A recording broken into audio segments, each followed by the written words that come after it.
घर में अगर अब किसी ने भी मुझ पे हाथ उठाने की कोशिश की तो आइंदा के बाद तुम दोनों को मैंने साथ देखा ना तो वही मार दूंगा मैं तुम्हें। मेरी किस्मत बहुत अच्छी है कि मुझे तुम जैसा पिया मिला। क्या कर रही थी अरमान के साथ तुम? ये बात कान खोल के सुन लो। अब अगर वो किसी और को मेरी सुपारी दे देती तो हम क्या करते? हाथ उठने के काबिल नहीं छोड़ूंगी मैं। तुम भूल रहे हो कि विल के बारे में बतूल को पता नहीं। ऐसा ना करें आप कि मेरी माँ का बदला लेने पे उतरा हूँ। तेरी विल बाहर आ गई ना तो मसला हो जाएगा।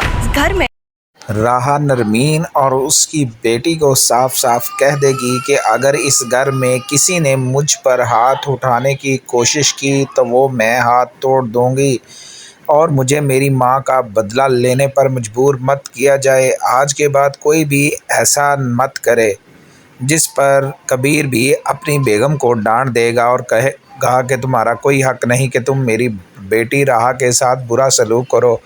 दूसरी जानिब अरमान को पता चल जाता है कि आसिया ने अरमान को मारने के लिए सुपारी दी थी, लेकिन उसके पीए को पता चल जाता है तो अरमान अपने पीए की तारीफ़ करेगा और कहेगा कि मेरी खुशकिस्मती है कि मुझे तुम जैसा पीए मिला। बतूल अरमान से मिलती है, इस बात का ज़रियून को पता चल जाता है और वो बतूल पर बहुत ज़्यादा गुस्सा होगा और उसे धमकी देगा कि आज के बाद तुम अरमान से मिली तो मैं तुम्हें वहीं मार दूंगा। बतूल ज़रियून का ये रवैया बर्दाश्त नहीं कर पा रही, उसे समझ नहीं आ रही कि वो इस किस्म का घटिया इंसान है। अब दोनों बाप बेटा इस बात की सलाह बना रहे हैं कि फैक्ट्री के बारे में किसी को पता ना चले। वो अपने बेटे से कहेगा कि तुम्हारी गलत फहमी है कि बतूल को इस मिल के बारे में पता नहीं है। मेरे ख़्याल में उसे पता है, लेकिन अब ये बात बाहर नहीं जानी चाहिए। अगर ये बात बाहर गई तो काम ख़राब हो जाएगा। तो ज़रियून कहेगा